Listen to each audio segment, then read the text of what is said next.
Russell's viper বেশ কিছুদিন ধরে বিভিন্ন জেলায় আতঙ্কের নাম হয়ে উঠেছে বিষধর এই সাপ। বাংলার সাপটির নাম চন্দ্রবোরা, তবে দেশের মানুষ বেশি চেনে ইংরেজি নামটিতে। একসময় বিলুপ্ত ঘোষণা করা প্রাণীটি উত্তরবঙ্গের বরেন্দ্র অঞ্চলের বাসিন্দা ছিল, তবে এখন পদ্মা অববাহিকা ধরে ছড়িয়ে গেছে দেশের ২৬ থেকে ২৭টি জেলা এবং সংখ্যাটা বেড়েই চলছে। বেশিরভাগ ক্ষেত্রেই প্রাণ হারাচ্ছে কৃষক বা কৃষি শ্রমিক।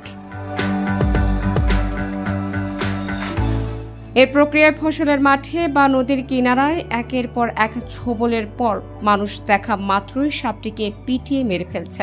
কিন্তু সাপের জাতটি সংরক্ষিত, ফলে নিধন করা আইনের নিষেধ আছে, শাস্তির বিধানও। তবে যেভাবে ছোবলের ঘটনা ঘটছে তাতে উৎকণ্ঠিত মানুষের এই প্রতিক্রিয়াও অস্বাভাবিক নয়।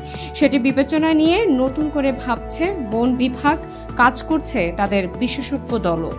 সাপের প্রাণ বাঁচাতে কাজ করা স্বেচ্ছাসেবী একটি দল এগিয়ে এসেছে। তারা বেশ কয়েকটি নম্বর দিয়ে বলেছে কোথাও রাসেলস ভাইপার দেখলে না মেরে তাদেরকে জানাতে। সেসব নম্বরে দিনে ৭০০ থেকে ৮০০ ফোন আসছে। সাপগুলো বেশি দেখা যাচ্ছে ফসলের মাঠে, কারণ তাদের প্রধান খাবার হলো ইঁদুর, যেটি আবার ফসলের প্রধান শত্রু।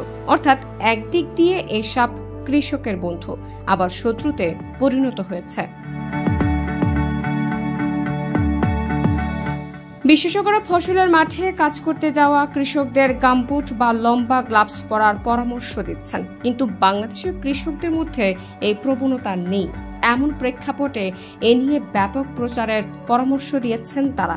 সাপ নিয়ে যারা কাজ করছেন তারা অভয় দিচ্ছেন যে এই সাপ নিজ থেকে আক্রমণাত্মক না, এটি দেশের সবচেয়ে বেশি বিষধর না।